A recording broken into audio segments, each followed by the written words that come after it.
ये है ग्रीनलैंड।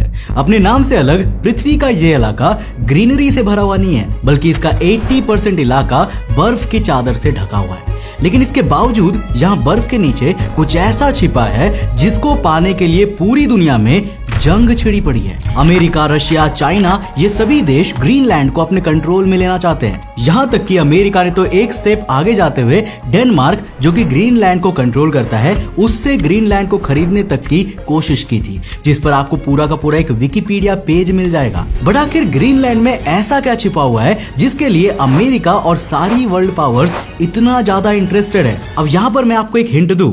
वो जो चीज यहाँ पर छिपी है ना, उसकी वैल्यू अमेरिका के पूरे जीडीपी से भी ज्यादा है। तो हेलो गाइस, मैं हूं कौशिक और चलिए शुरू करते हैं आज के इस नए एपिसोड को। Greenland, the land of ice.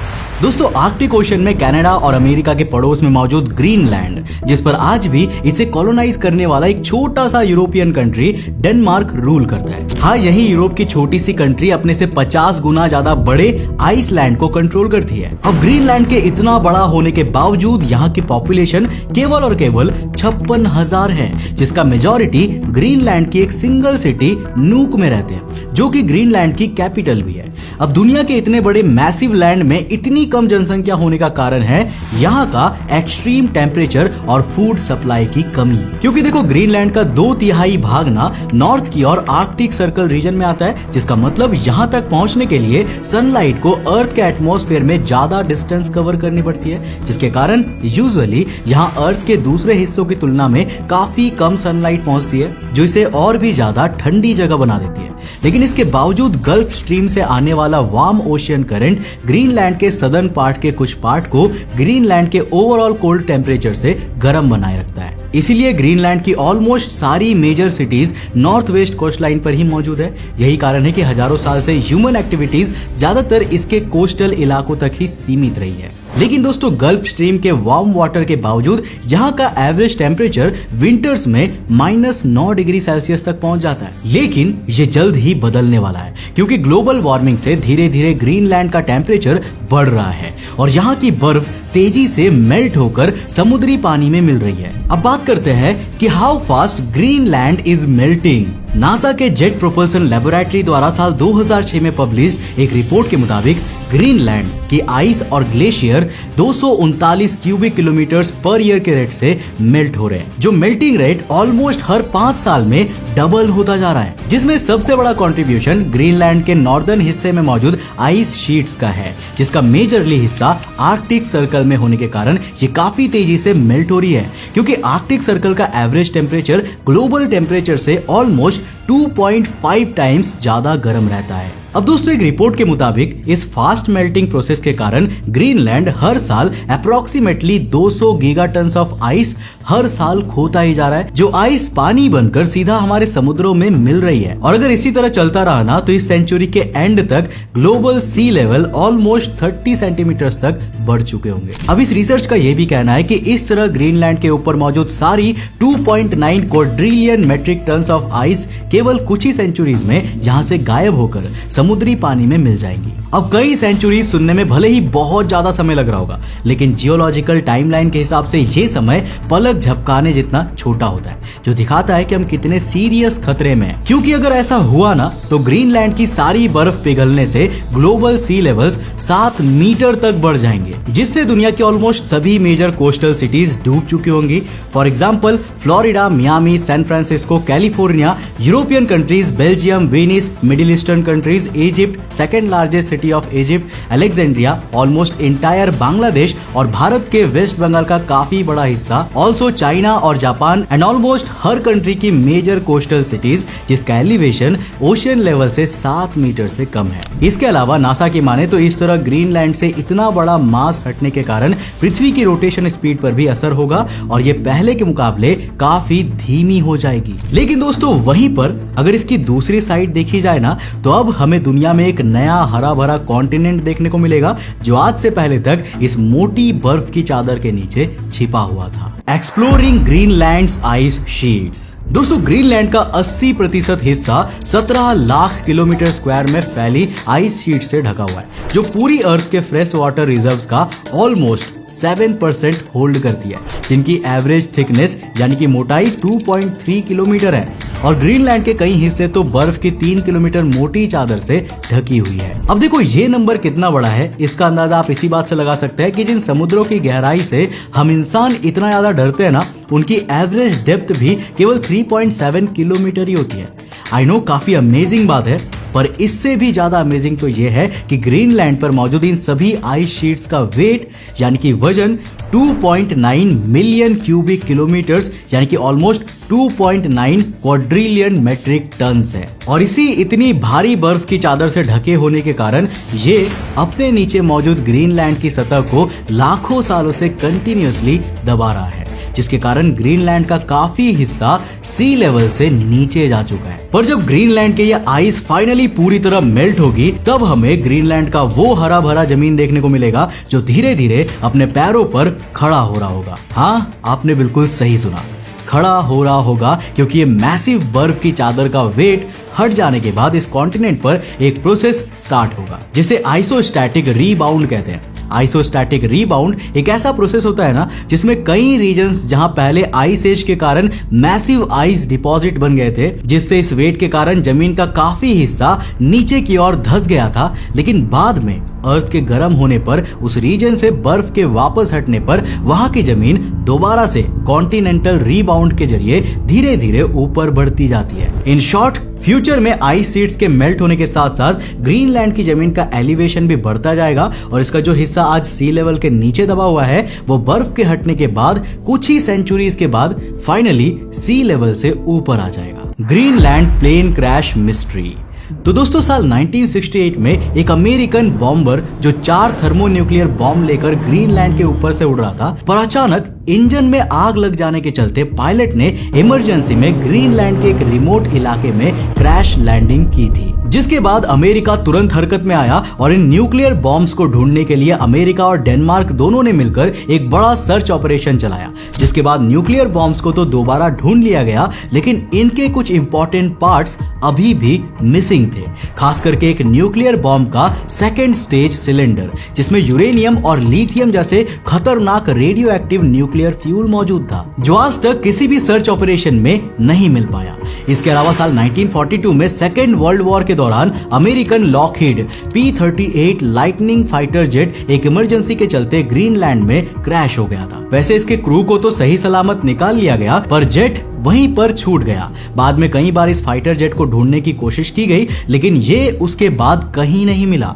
But finally 50 साल तक सर्च मिशन चलाने के बाद साल 1992 में इसे खोज लिया गया, जो कि 268 फीट नीचे बर्फ की चादर में ढका हुआ था। अब इसे निकालने के बाद इसे रीस्टोर किया गया और इसके बाद दोबारा इसने फ्लाई करना शुरू किया। What's hidden inside the Greenland ice. दोस्तों, ग्रीनलैंड की अलग अलग साइट्स पर की गई आइस ड्रिलिंग के दौरान हमें यहाँ कई हजार फीट नीचे 33 से 56 मिलियन साल पुरानी आइस भी मिली। और जैसा कि मैंने आपको थोड़ी ही देर पहले कहा कि ग्रीनलैंड का 80% हिस्सा पूरा इसी तरह इन हजारों लाखों साल पुरानी बर्फ से ढका हुआ है, इसी तरह ग्रीनलैंड का ये 80% हिस्सा एक बंद तिजोरी की तरह है, जिसके नीचे बहुत से राज छिपे हैं और हाँ, बहुत सारा खजाना भी है। तो साल 2013 नासा ने अपनी सैटेलाइट में लगी रेडार टेक्नोलॉजी की मदद से इन कई किलोमीटर मोटी बर्फ के नीचे मौजूद की जमीन का 3D मैप तैयार किया, जिसमें उन्हें कई शॉकिंग चीजें दिखाई दी।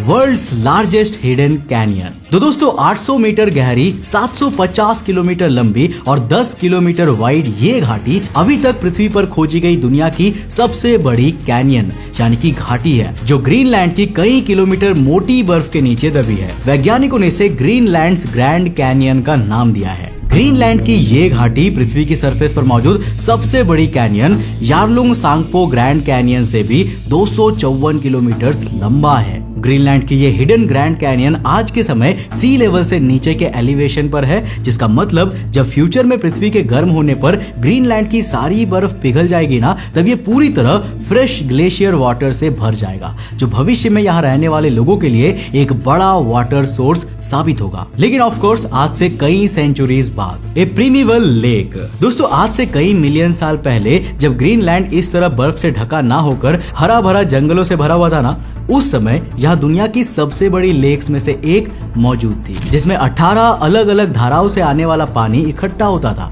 रडार से मिले 3D मैप्स मेजरमेंट से पता चलता है कि ये प्रीमिवल लेक 250 मीटर गहरी थी, जो आज 1.8 किलोमीटर मोटी आइस शीट के नीचे दबी हुई है। Evidence of meteoroid impact. तो दोस्तों साल 2015 में रडार से ग्रीनलैंड की मैपिंग के दौरान वैज्ञानिकों को यहाँ 2 बड़े क्रेटर्स मिले थे एंड एस्टिमेशंस के अनुसार ये ऑलमोस्ट 58 मिलियन ईयर्स पहले पृथ्वी से टकराए थे, जिस समय ग्रीनलैंड एक हरा भरा इलाका हुआ करता था।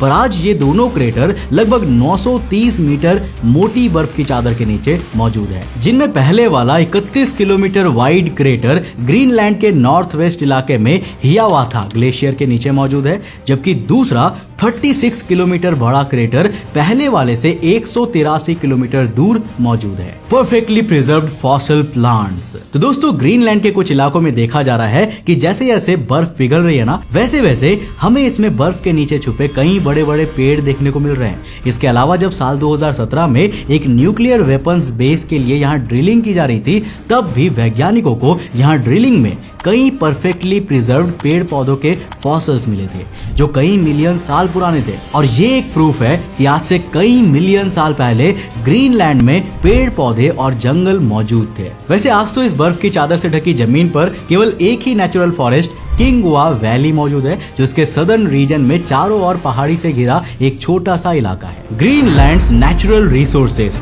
ए जियो स्ट्रैटेजिक गेम चेंजर। तो दोस्तों ग्रीनलैंड के नीचे सबसे इंटरेस्टिंग एंड इंपॉर्टेंट चीज है natural resources, specifically hydrocarbon and rare earth elements. अब दोस्तों यूनाइटेड स्टेट्स जियोलॉजिकल सर्वे के मुताबिक ग्रीनलैंड में 412 बिलियन बैरल्स ऑफ हाइड्रोकार्बन मौजूद है, जो वर्ल्ड के टोटल ऑयल रिजर्व्स का 13% है। एंड ऑल्सो रिसर्च तो ये भी कहती है कि यहाँ पर 30% अनडिस्कवर्ड नेचुरल गैस रिजर्व्स मौजूद है। नाउ कैन यू इमेजिन कि वर्ल्ड के 30% नेचुरल गैस रिजर्व्स सिर्फ एक ही जगह पर सीमित है।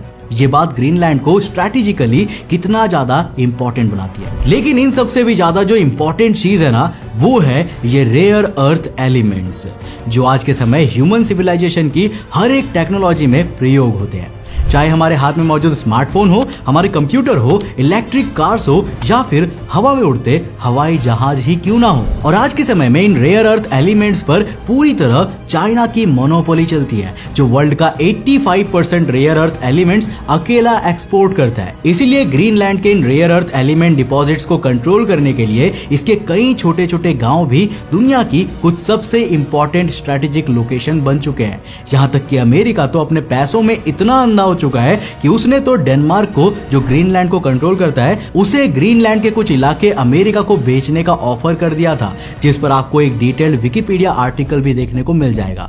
नाउ ऑफ कोर्स डेनमार्क ने अमेरिका की उस समय नहीं सुनी, क्योंकि डेनमार्क रशिया के जितना मजबूर या फिर कहे कि बेवकूफ नहीं था, जो वो अपनी जमीन के सबसे ज्यादा रिसोर्सेस रिच लैंड को अमेरिका को पकड़ा दे, जैसा रशिया ने अलास्का के साथ किया था। पता है ना मैं किस जमीनी हिस्से की बात कर रहा हूँ? अच्छा पता है तो जल्दी जल्दी कमेंट में लिख के बताओ। बट शॉर्ट में कहूं तो डेनमार्क ने अमेरिका के इस प्रपोजल को बुरी तरह से रिजेक्ट कर दिया। लेकिन इसके बावजूद अमेरिका, चाइना, रशिया जैसे कई पावरफुल कंट्रीज इन्वेस्टमेंट के जरिए या फिर अपनी मिलिट्री प्रेजेंस के जरिए धीरे धीरे ग्रीनलैंड में अपनी प्रेजेंस को बढ़ाता जा रहा है। इस समय ग्रीनलैंड का सबसे ज्यादा इंपॉर्टेंट प्लेस है नरसाक टाउन, जिस पर इस समय सभी वर्ल्ड पावर्स की नजर है, क्योंकि ग्रीनलैंड के सदर्न पार्ट में मौजूद ये नरसाक टाउन, जिसकी पॉपुलेशन केवल 1346 है ना, वहां दुनिया के दूसरे सबसे बड़े rare earth element reserves deposits मौजूद है। अब जिस साइट पर ये डिपॉजिट्स मिले हैं उसे क्वानेफ जेल्ड के नाम से जाना जाता है। अब एक एस्टिमेशन के अनुसार क्वानेफजेल्ड के इन डिपॉजिट्स में स्कैंडियम, यट्रियम जैसे 11 million tons of rare earth oxide मौजूद है। ऑल्सो यहाँ पर ऑलमोस्ट 2,70,000 टन्स के यूरेनियम डिपॉजिट्स भी है। एंड रिमेंबर, ये बस हम ग्रीनलैंड के एक छोटे से रीजन में मौजूद सिर्फ एक डिपॉजिट की ही बात कर रहे हैं। अब जरा सोचिए, ग्रीनलैंड की इतनी मोटी कई किलोमीटर बर्फ के नीचे ऐसे कितने रेयर अर्थ एलिमेंट्स के डिपॉजिट्स होंगे। इसीलिए तो अमेरिका और यूरोप ग्रीनलैंड के ये रेयर अर्थ एलिमेंट डिपॉजिट्स के लिए काफी ज्यादा अट्रैक्टेड है, क्योंकि ग्रीनलैंड के ये रिजर्व्स उनकी चाइना की निर्भरता खत्म कर सकता है। नाउ लेट्स सी कि कब इन रिसोर्सेज की माइनिंग शुरू होगी और क्या सच में ग्रीनलैंड अमेरिका और यूरोप की चीन पर निर्भरता खत्म कर पाएगा। आप इसके बारे में क्या सोचते हो, हमें नीचे कमेंट बॉक्स में अपना जवाब लिखकर जरूर बताना। और इसी तरह के इन्फॉर्मेटिव कंटेंट के लिए आप मुझे इंस्टाग्राम पर भी फॉलो कर सकते हो, जहां हम कई वैल्यूएबल नॉलेज रील्स बनाते हैं। तो ये है मेरा इंस्टाग्राम हैंडल, यहाँ पर जाकर अभी मुझे फॉलो कर लेना। अगर आपको इस वीडियो से कुछ नया सीखने को मिला तो इस वीडियो को लाइक कर देना, क्योंकि ये आपके लिए बिल्कुल फ्री है, लेकिन ऐसा करने पर हमें काफी मोटिवेशन मिलेगा आपके लिए ऐसे इंटरेस्टिंग वीडियोस बनाने में। मैं मिलता हूं आपको नेक्स्ट एपिसोड के साथ, तब तक के लिए बाय, जय।